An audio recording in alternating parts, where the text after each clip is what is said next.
tayo ay makaupo and the newcomers remain standing. This message, we have our graduation. Amen? We have our graduation, and some of you in this room, mag-graduate po sila tonight. Amen? They will receive their certificates. They will receive their honors. They will receive their medals. And they will receive also their mission in this church. Amen? So, let us start na. Ready na pa ba kayo? Pakisabi sa katabi mo, Bishi? Pwede ba? Huwag mo muna akong disturbuhin. Because I want to focus my God. Amen?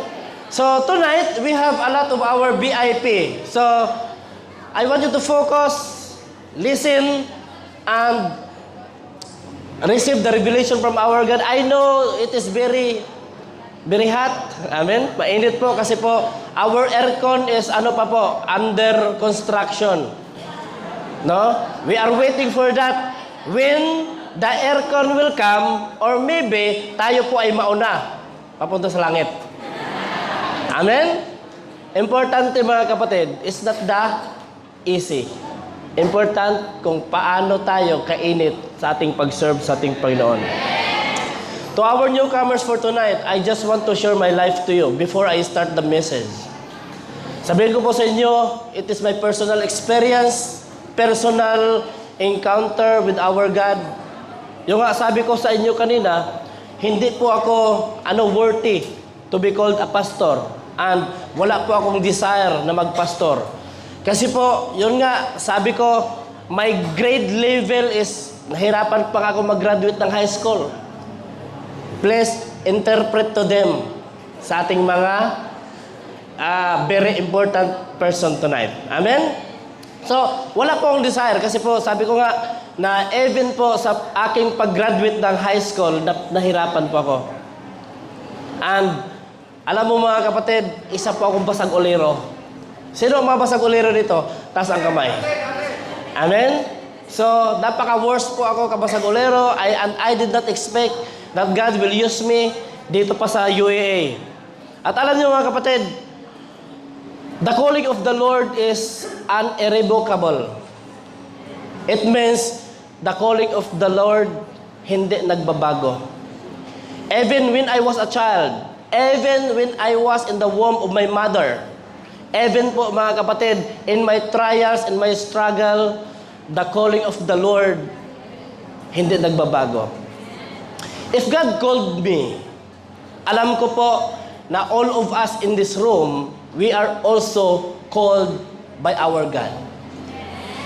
Pwede bang tapikin natin katabi natin, sabihin mo, kapatid, you are called by our God. Amen? We are all called by our God. Ako po, I am called by God. I am chosen. I am handpicked by our God. I am not qualified, but God made me qualified. And the same, kung ikaw po, masabi mo that you are not qualified, ang Panginoon gagawin kanyang qualified. Amen?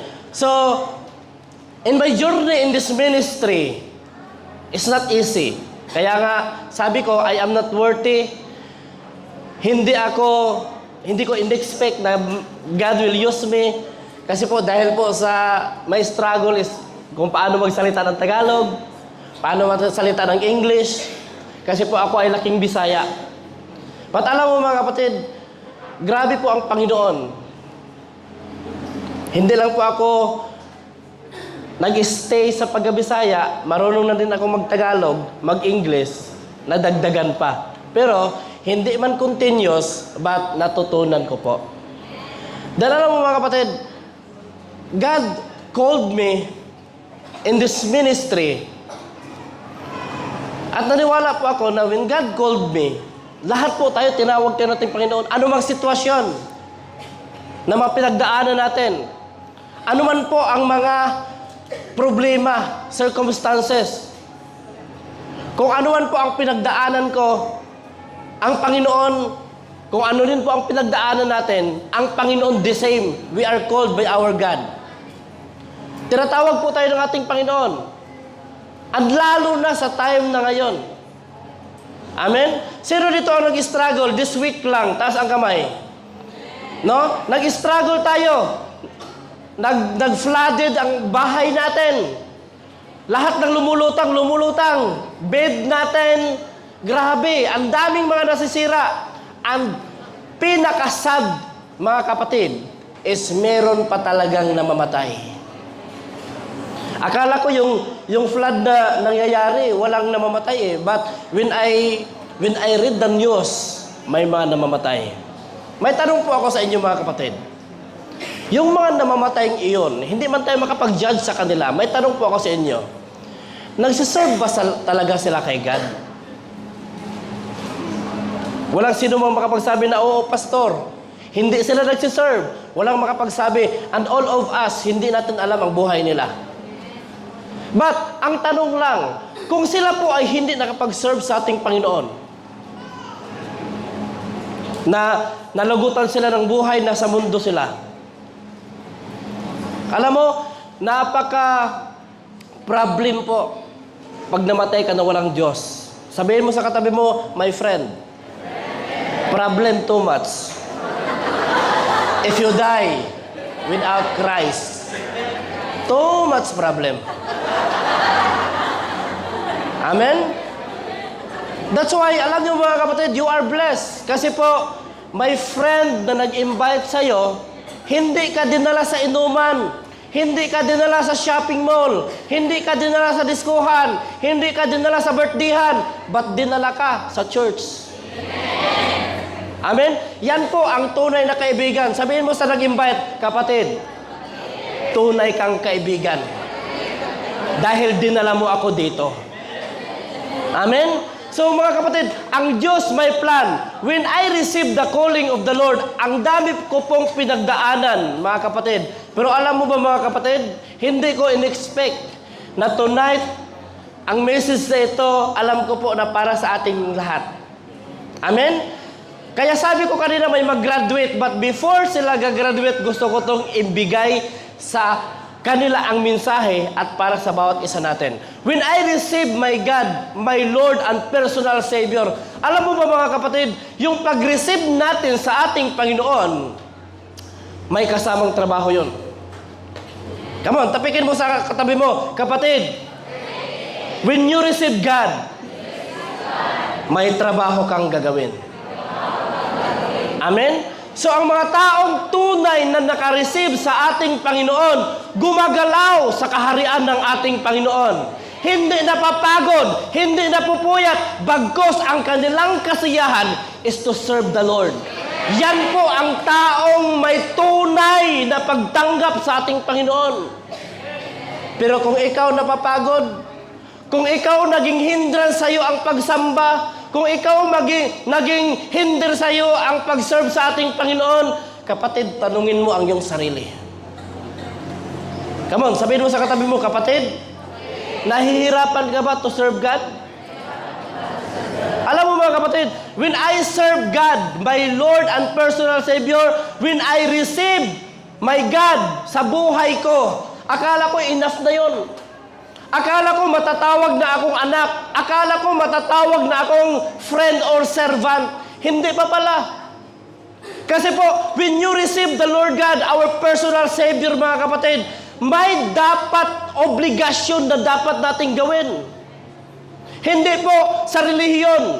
Kaya po mga newcomers, makinig po kayo dito. Sa church na ito, wala po tayong pag-usapan na relihiyon. And me as a pastor, I hate religion. Bakit po?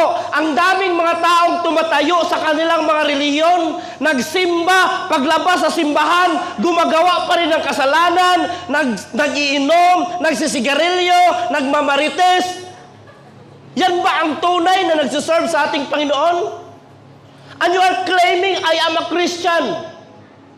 I am a children of God. May Kristiyano ba na nag-iinom, naglalasing, nagchichismes, nanigarilyo? Sabihin ko po sa inyo mga kapatid, I am not afraid para sabihin to. Bakit po? Kung walang taong magsasabi na ito, sinong taong magbago? Kaya dito, diretsuhan tayo. Bato-bato sa langit, ang matamaan, sabihin mo sa katabi mo, magbago. Amen? Ang tunay na pag-serve, ang tunay na pananampalataya, once pumasok ka sa church, kailangan mga may pagbabago na nadala mo. Pero kung lumabas ka sa church, kung saan ka laging nagsisimba, kung disim pa rin ang iyong ugali, questionably ang iyong pagka-Kristiyano. Kaya po, I hate religion, but I love relationship to our God. The very important is our relationship. Because if you have a close relationship, an intimate relationship to our God, takot kang gumawa ng kasalanan. Kamu sabihin mo sa katabi mo, kapatid, tunay ka bang nagsiserve kay God? Dapat di ka na nagmamarites. Amen? Diretsuhan tayo dito mga kapatid because I did not know. Makinig po kayo. Hindi ko po alam kung ito na ba ang last nating pagsasama?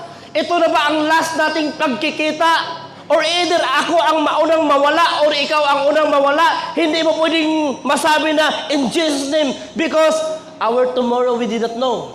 And today is the day of salvation. Today is the day that you need to understand that there is God na nagmamahal sa'yo. That's why you are here.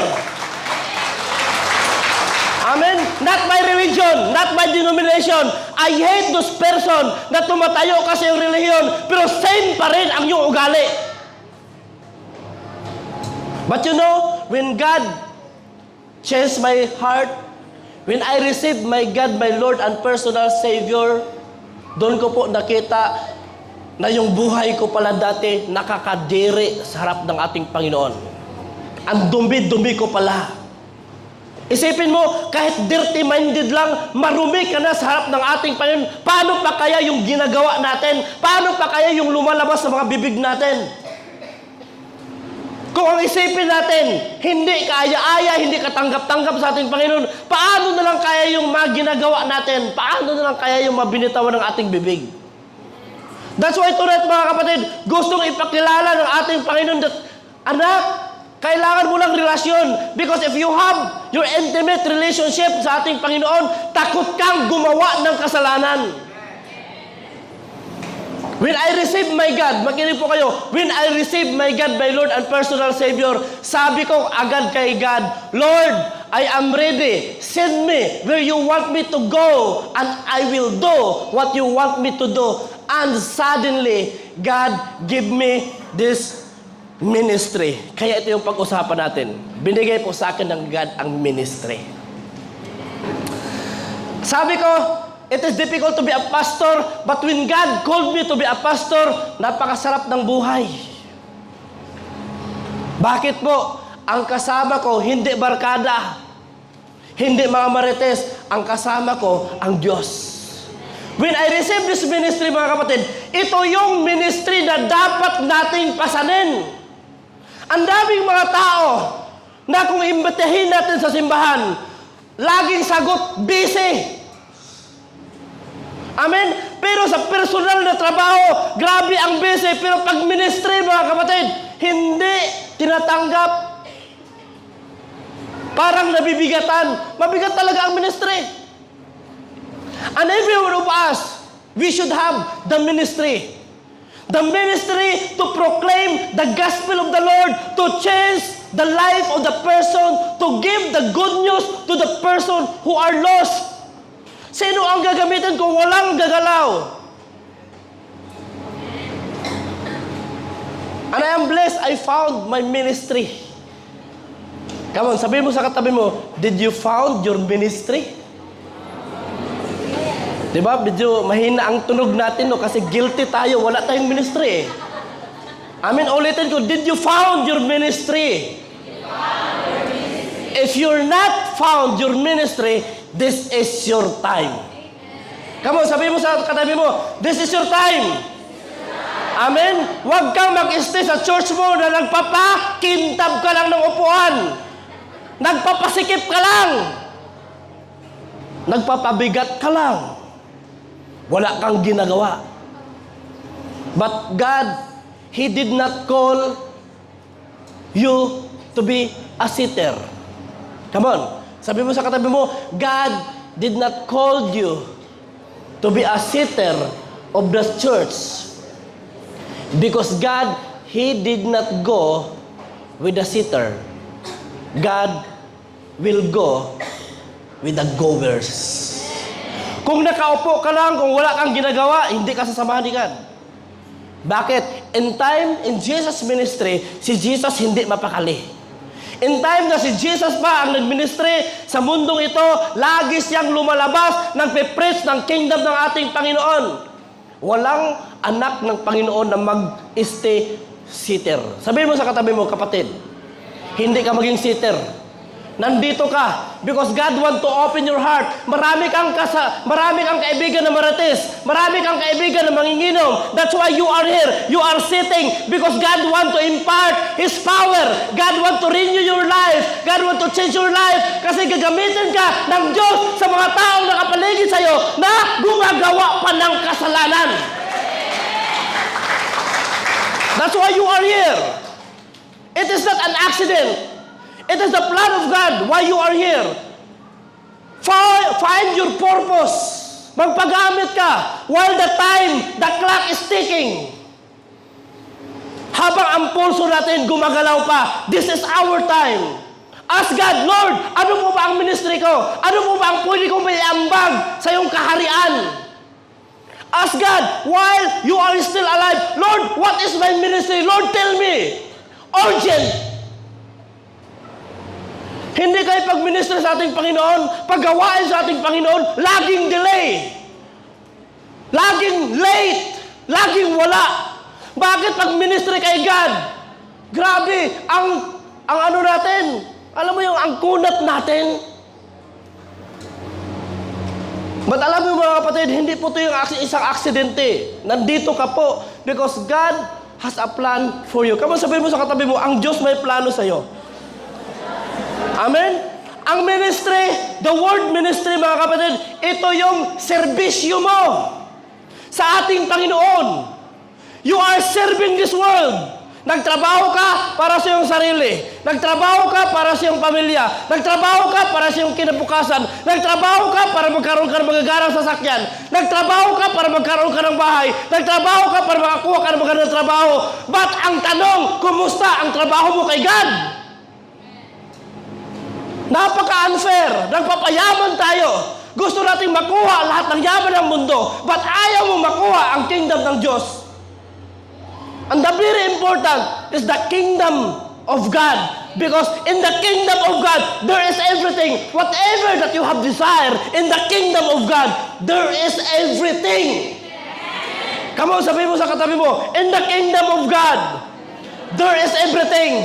Hindi ka na magpa-part-time. Hindi ka na mag-overtime. Hindi ka na mag-apply ng trabaho. Hindi ka na magsasaing. Because in the kingdom of God, there is everything. All is provided.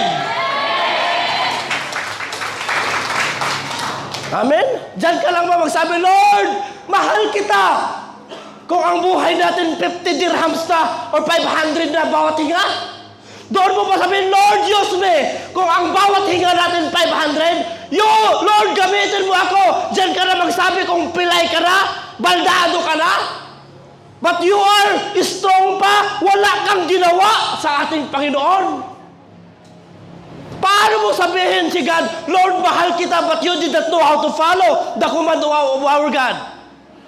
Mas pinapalo mo pa ang utos ng iyong boyfriend. Mas pinapalo mo pa ang utos ng iyong girlfriend. Mas pinapalo mo pa ang utos ng iyong asawa. But the utos of God rejected. Amen? Sabihin mo sa katabi mo, kapatid, humanda ka. Hindi ka pinatamaan. Sadyang ikaw lang yan. Amen? Makinig kayo mga kapatid. Sabi dito, we are created for eternity. Ano daw? Ginawa tayo ng ating Panginoon panghabang buhay na makasama natin ang Diyos. You are not created para mapunta sa impyerno. Hindi po tayo kini-create para mapunta sa imperno. We are created to be with God, to be with eternity, with our God. And our life, mga kapatid, sa mundong ito, just a preparation for our eternity. Sabihin mo sa katabi mo, kapatid, yung pagsisimba mo, yung pagpapagal mo, yung pagpapasan mo ng ministry, is just your preparation. Amen. Sabihin mo sa katabi mo, kapatid, kumusta ang preparation mo? Amen. Mga kapatid, we are created by God to be with God. You are not created by God to be with demons, to be in the impyerno. You are created by God to be with our God, because we are created by God into His image, and what is our image is the image of God, and this image is for the eternity, for the kingdom of God, not sa impyerno. Sabihin mo na naman sa katabi mo, kapatid, sayang man lang ang kagandahan mo, sayang ang kagwapuhan mo, sayang ang naubos mong tsinsanso, kung sa impyerno ka lang mapunta. Amen. Sa mga lalaki, sayang ang pagdadumbbells mo, sayang ang pag-gym mo, sayang ang pagiging gwapo mo, kung sa impyerno ka lang mapunta. Alam mo mga kapatid, ang taong magaganda at ang taong gwapo, yung taong nagwiwinsol for Christ. Amen? Come on, sabihin mo sa katabi mo, kung nagwiwinsol ka, gwapo at maganda ka. Amen? Anong sabi ng Panginoon dito mga kapatid? Sabi ng Panginoon dito, tumulad kayo sa akin. Ano sabi niya? Pakibasa lahat. 1, 2, 3, go. Tumulad kayo sa akin. Hindi ako nagkalito upang magliburan, hindi mamamaglingkod. Englishin natin, baka hindi nyo alam ang Tagalog. Come on.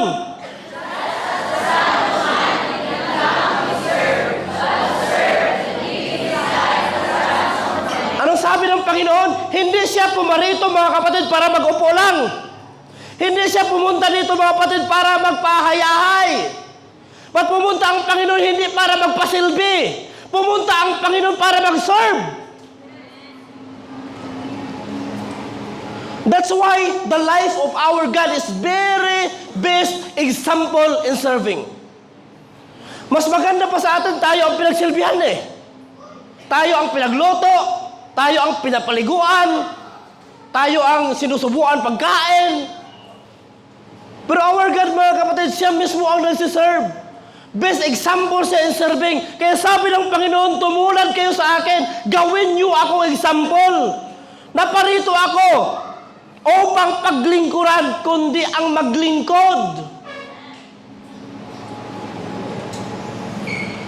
Until Jesus Christ died, mga kapatid, ang kanyang paglilingkod doon natapos sa cross. Amen? Kaya mga kapatid, sabihin ko po sa inyo mga kapatid, gusto ng Panginoon that every one of us in this room, you should understand, open your mind, open your heart, that we are here to serve. Sinong pagsilbihan natin? Yung mga tao na hindi pa nakakilala sa ating Panginoon. Serve them. Ibig sabihin, ganito po, pag tinatawag na serve Him, gumawa ka ng mga paraan para madala siya sa simbahan. Amen? Ang mga taong daming rason, araw-araw mong imbitahin hanggang maubusan niya ng rason. Kung hindi yan sasama, gawin mo tong ganito, help, bless, and show kindness. Pag tinatawag na help, pag nagluluto ka ng itlog, isa sa kanya, isa sa'yo. Pag nag-slice ka ng bread, isa sa kanya, isa sa'yo. Pag nagluto ka ng indomie, isa sa kanya, isa sa'yo. Pag punta sa trabaho, kasama kayo ng bahay, isabay mo siya, papunta sa trabaho, huwag mong singilin ng pamasahe, ilibre mo siya, huwag mo muna imbitahin. Serve them, bless them, help them. Then, after the right time, sabihin mo na, friend, pwede ba kitang imbitahin sa church? Mga kapatid, pag napakitaan mo ng maganda yan, hindi yan sasabi na, I am busy. Sasabihin niya, friend, tagal ko na hinintay. Ang pagsabi mo ng kulang eh. Puro kabigay, puro kabigay, puro katulong, puro katulong. Hindi mo naman ako niyaya. Pag hindi pa rin sumunod na niyaya mo. 1 month mo nang ginagawa. Nag-bless ka, show kindness, tinulungan mo siya. Pati yung budget mo, nasama sa kanya. Hindi pa rin sumama simbahan. Ilang yaya ka na, hindi pa rin sumunod. Ito ang gawin mo. Singilin mo. Ang laki na ng gastos ko sa'yo, hindi ka pa rin sumunod. Pero huwag niyong gawin yun, ha. Baka naman utos si pastor yun. Amen? So mga kapatid, sabihin ko po sa inyo mga kapatid, nilalang po tayo, makinig po kayo mga kapatid. Sabi dito mga kapatid, sa next na verse, pakibasa. Text pa lang yan natin, ibig sabihin, paumpisa pa lang ako. Text yan, pakibasa.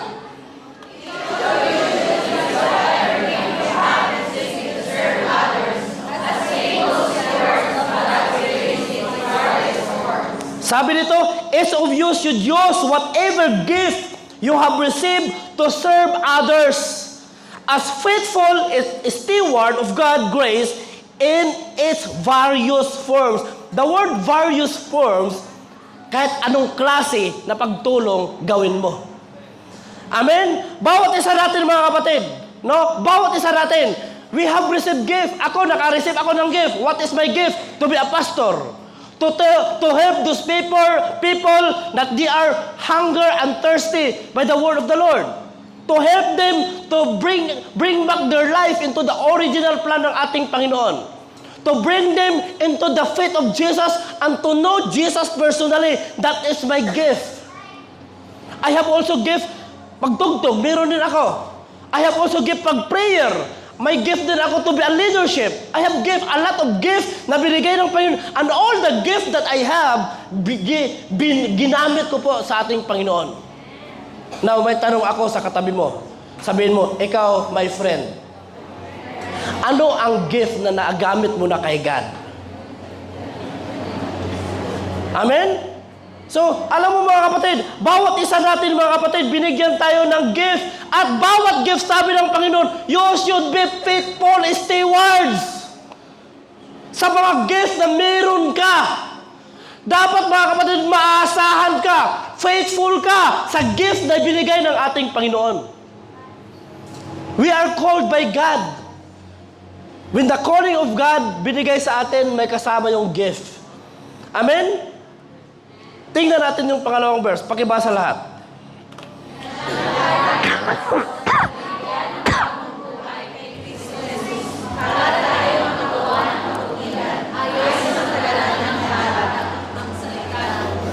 Basahin natin sa English.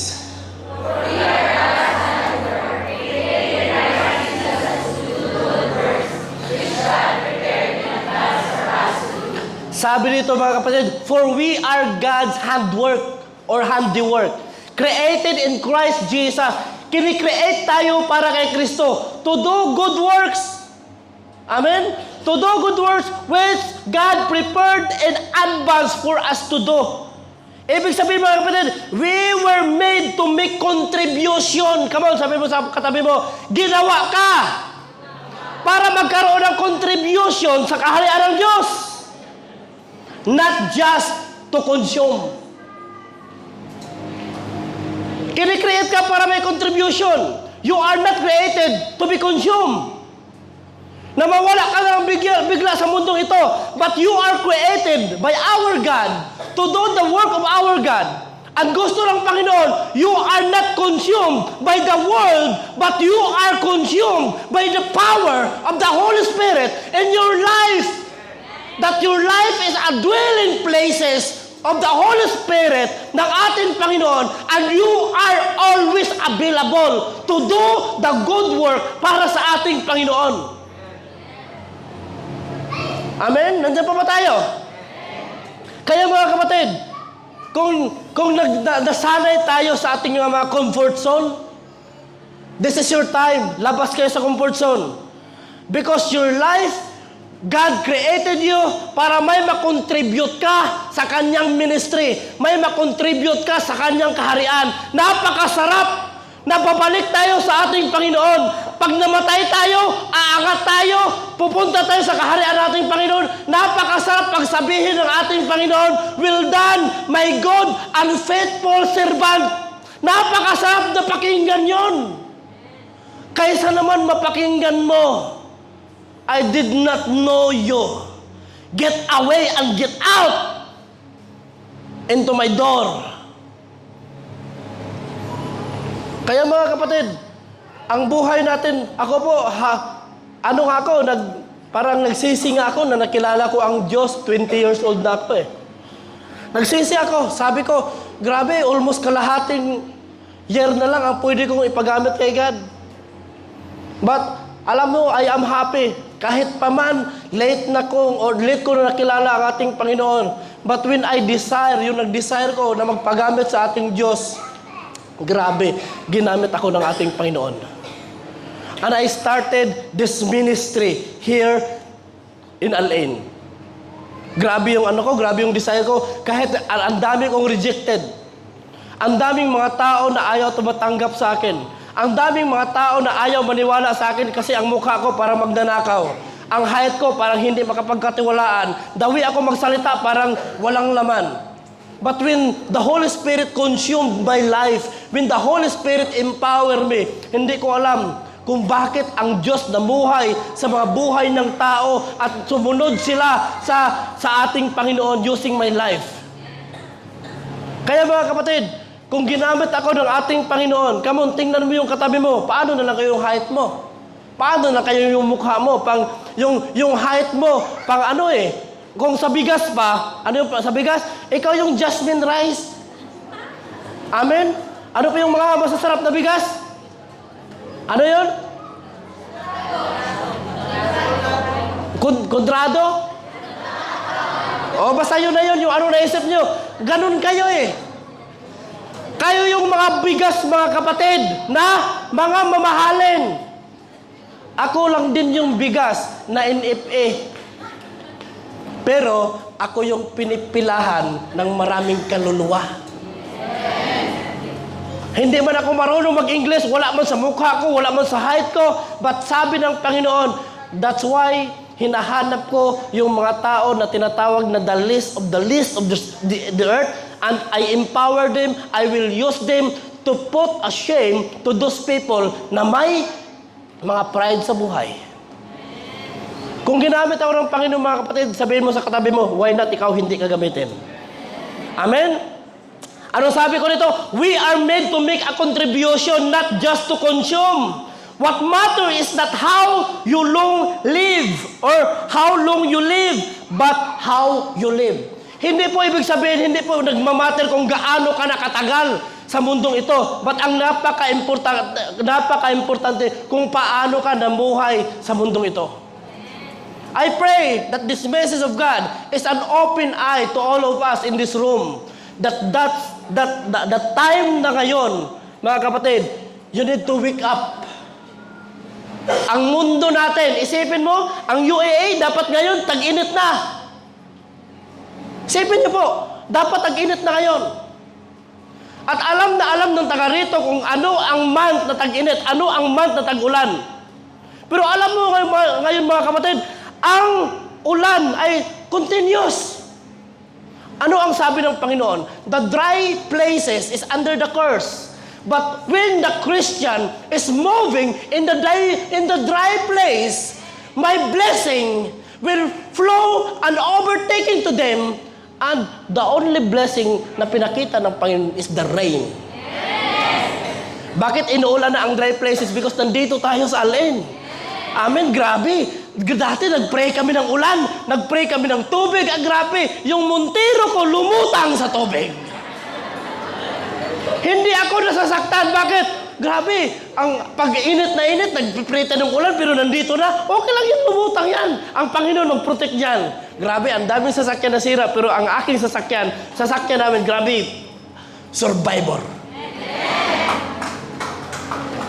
Amen? That is the power of the Lord. Ang power ng Panginoon, nakikita ko po mga kapatid, na itong place na ito mga kapatid, itong ulan na ito mga kapatid, lagi na itong ibibigay sa ating Panginoon. Bakit?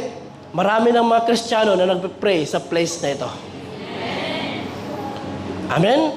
At isa ka yun. Isa ka. Kaya, that's why you are here.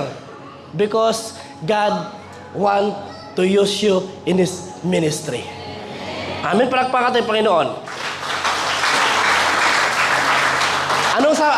Anong sabi ko kanina? Na hindi importante kung gaano ka namuhay ng matagal. Ang importante kung paano ka namuhay sa harap ng ating Panginoon. Amen? Nandiyan pa tayo? Not the duration of your life, but the donation of your life. Hindi lang kung kailan or anong year ka nag-expire, nag-duration ka na. But ang importante kung ano ang na-donate mo sa harap ng ating Panginoon. Amen? The Bible says we are created to serve, saved to serve, gifted to serve, and shaped to serve. Amen? Grabe. Bible nagsabi, kinikreate ka ng ating Panginoon. Amen? Hindi ka lang kinikreate ng ating Panginoon, niligtas ka pa ng ating Panginoon. How God save you, that is only how you save your family using your life. Your friend. Na ngayon, off ngayon, pero yung mga kaibigan natin, nagiinom, naglalakwat siya. Why not this is your time? When you come out in this place, ask the Lord, Lord, use me, na next Friday, madala ko ang aking mga kaibigan. Madala ko ang aking mga friend na marites. Mga nagnanakaw ng sibuyas, shampoo, madala ko. Kasi pag hindi mo yan madala, tuloy-tuloy ang kawala ng sibuyas. Magulat ka na lang, yung shampoo mo, bagong bili pa, kalahati na lang. Yung isang sako mo ng sibuyas, kalahati na lang din. Pag nahuli mo, sila pa ang galit. Oh, ikaw pa lang nakakuha. Grabe, damot-damot ito. Hintay ka lang, bagsakan kita ng isang sako. Di ba? Ganun yung mga nangunguha eh. Amen tayo din, walang Diyos. Ikaw pala ang nagnakaw ng ating shampoo. Makalbo ka sana. Huwag ganun. That's why kailangan mo magsimba so that you cannot give them curse but bless. Ang sabihin mo, Lord, yung mga nangunguha ng aking shampoo, bless mo sila. Para po maging blessing sila. Nagnanakaw ng aking sibuyas, bless mo na. Huwag kang magalit. Because of that, makita nila na ikaw may ministry ka kay God. Hayaan mo yun. Kung magnakaw ka, bigyan mo pa. Bigyan mo. Baka naman matinding pangangailangan yun. Ikaw lang ginamit ng Diyos. Amen? Very important. Dalhin mo sila kay God. Pag madala mo yan kay God at magbago, ito ang masasabi ko sa iyo, 100% lahat ng ninakaw, ibabalik yan. Magulat ka na lang. Kakabili mo lang ng shampoo, may bago na naman. Magulat ka na lang na yung ref mo, pag open mo, wala ng laman, pero meron, puno. Bakit? Nakonsinsa na yon. Amen? Kaya dalhin mo sila kay God, mga kapatid. Amen? Sinisave tayo ng ating Panginoon to serve. Gifted po tayo. We are given gifted. Binigyan tayo ng gift ng ating Panginoon para po magamit to serve the Lord. Amen po. Marami itong magaganda ang boses. Grabe, kahit nga sintunado ang boses, kumakanta eh. Sa bidyokihan. Pagamit mo yan kay God. I-empower ka ni God. Maging worship leader ka pa one day. Amen? Nandiyan pa ba tayo mga kapatid? Anong sabi ng Panginoon? Pakibasa.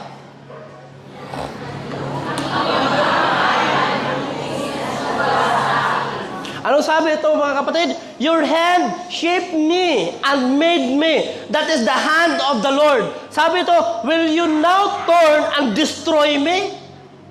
Grabe itong sinabi ng Panginoon dito. Ako yung Diyos na gumawa sa iyo kung gaano ka kaganda, gaano ka kasiksi, binigyan kita ng trabaho, binigyan kita ng wisdom, binigyan kita ng hininga, binigyan kita ng buhay, pero ikaw po ba yung tao na tatalikod sa akin? I am the one, your creator, I am your God. Kaya nga sabi ko kanina sa video, ang tagal mo na sa church, ikaw po yung taong tumatalon sa kamay ng ating Panginoon? Ikaw ba yung tao na binigyan ka na nga ng hininga, binigyan ka na nga ng kalakasan, binigyan ka na magandang trabaho, binigyan ka na magandang negosyo, pero ikaw pa yung taong tatalikod sa akin? Ikaw pa yung taong walang time sa akin? Ikaw pa yung taong laging busy ang Diyos? Pagsimba ang pinag-usapan? Hindi mo ba alam ako ang nagbigay lahat sa iyo? Tatalikuran mo pa ba ako? Napakasakit niyan.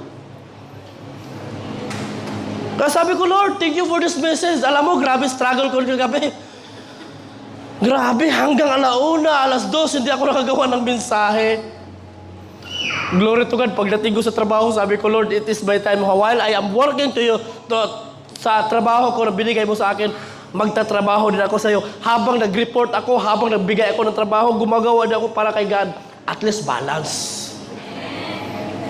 Hindi ako nabibisi doon. At grabe, sabi ko, ito, dahil maraming gagraduate, marami ding mga baguhan, nakita ko, para sa atin tong lahat. Amen? Sabihin mo sa katabi mo, I am your God. Tatalikod ka ba sa akin? Come on, sabay tapik, baka natutulog din. Sabihin mo, tatalikod ka ba kay God? Amen? Your hand, the hand of the Lord shaped me and made me. Naging ganito ako because of God. Grabe. Hindi ka ba happy? Naging ganyan ka. Ang ganda ng trabaho mo. Ang ganda ng posisyon mo sa company. Ang ganda pa ng katawan mo, ang kisig-kisig mo. Wala ka pang sakit, wala kang defect. Tatalikod ka ba sa akin? Come on. Mga newcomer, happy po ba tayo? Parang hindi masyado silang happy. Babalik pa ba tayo? Nasa inyo na yan. Hindi ko kayo pipilitin. Bigyan ko kayo the word shape. Tingnan natin yung shape. Yan. Shape.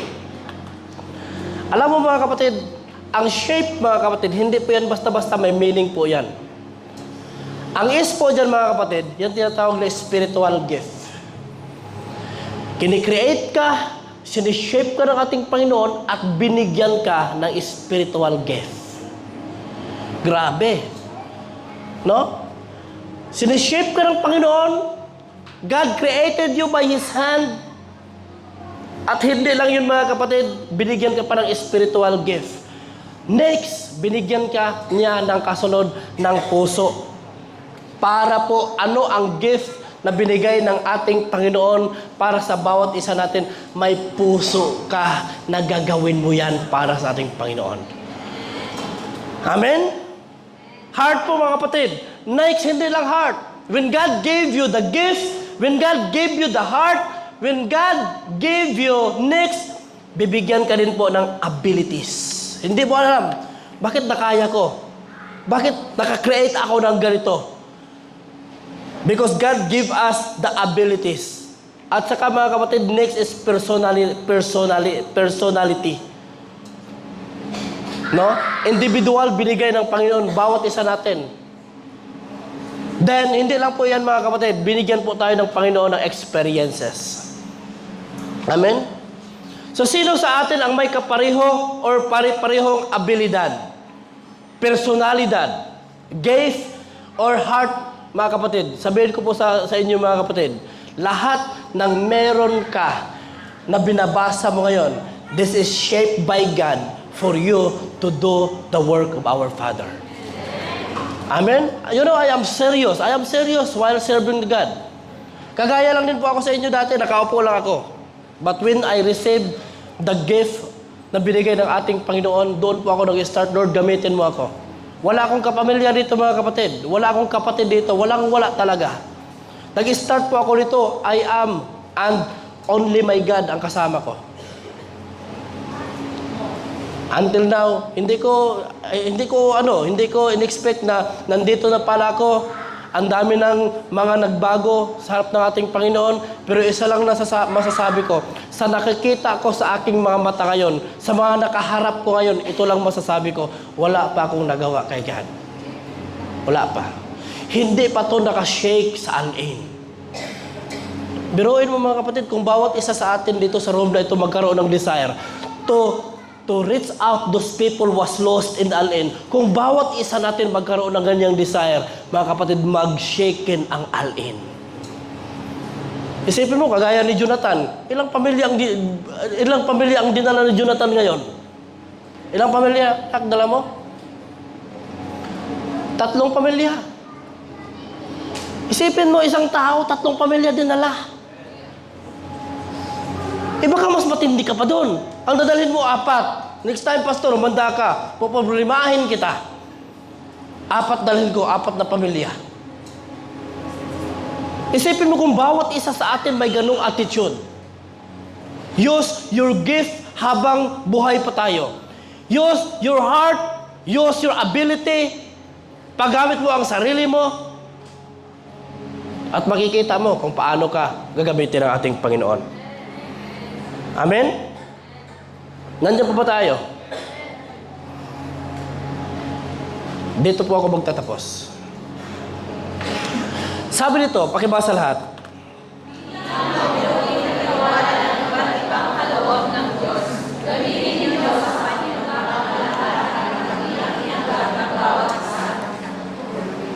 Englishin natin, baka di nyo naintindihan.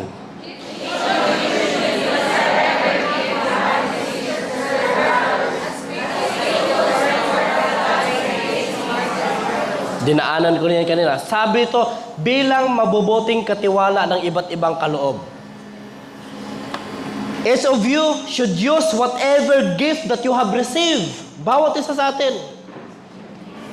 Gamitin natin ang gift na meron tayo sa harap ng ating Panginoon. Kaya mga kapatid, hindi po ito isang aksidente. Sabi ko nga, hindi ito isang aksidente kung bakit ka nandito. Nandito ka mga kapatid, so that this time onwards, gayong gabi, mag-decide ka. Habang hindi pa tayo kinuha ng ating Panginoon, 2 lang ang pwedeng kukuha natin, either Satan or either God. Habang po hindi pa tayo dumating sa ganong situation, magpagamit tayo sa ating Panginoon. Open your heart. This is your time. Mga kapatid, gisingin natin ang natutulog na espiritu ng ating Panginoon sa bawat buhay natin. Take responsibility. Ask God, Lord, gamitin mo ako sa gabing ito. Gamitin mo ako, Panginoon, as your servant. Gamitin mo ako, Panginoon, as your good and faithful steward. Na Lord, gamitin mo ang buhay ko, Panginoon. Na Lord, madala ko ang aking pamilya sa paano ng aking Panginoon. Madala ko ang aking mga barkada na nalulong sa bisyo. Madala ko ang aking mga kasama sa trabaho para sa paano ng aking Panginoon. This is your time, kapatid. Ask God tonight, Lord, I am here ready. That's why sabi ng kanta kanina, the amazing love ng ating Panginoon. We are forgiven. We are accepted. Kaya tonight mga kapatid, God is knocking the door of our heart. If you are willing to open and receive the Lord God, our personal Savior, this is your time. Opportunity to be with our God again. To be used by our God. Tama na yung gamitin tayo ng makamundong gawa. Tama na yun kung ilang beses tayong sinisiraan ng kalaban. Tama na yun kung paano tayo sinira ng demonyo. Sabihin mo tonight, Satan, this is now your time. Puputulin ko na. And this is my time to be with my God again. Kaya if you are the one who desire to be used by God, and do you want to receive the gift of our God? Gusto lang ng Panginoon, tonight, sabihin mo na, Lord, because of your amazing God, Lord, pinatawad mo ako sa aking mga kasalanan. Are you willing tonight to be with our God? Are you willing to receive the gift from our God? If you are willing, and do you want to receive, I want you to raise up your feet. Tayo po tayo lahat. Music team, please. And tonight, before ka mag-forward, newcomer ka man, do not be afraid. Matagal ka man, do not be afraid. Kung naramdaman mo tonight that God is calling your name, kung naramdaman mo tonight na this is your time na Lord, magpagamit na ako sa'yo, kung naramdaman mo that the Holy Spirit of God is moving to your heart, do not be afraid to move forward and I will pray for you. Come on, kung alam mo tong kanta na ito, kantahin mo to from your heart. Gawin mo tong prayer mo. Thank you, Father God. Come on, every one of us, lapit tayo sa ating Panginoon. This is your time. Sabihin mo kay God na, Lord, tonight, Lord, gusto ko magpagamit sa iyo, Father God. Tonight that God is knocking to you.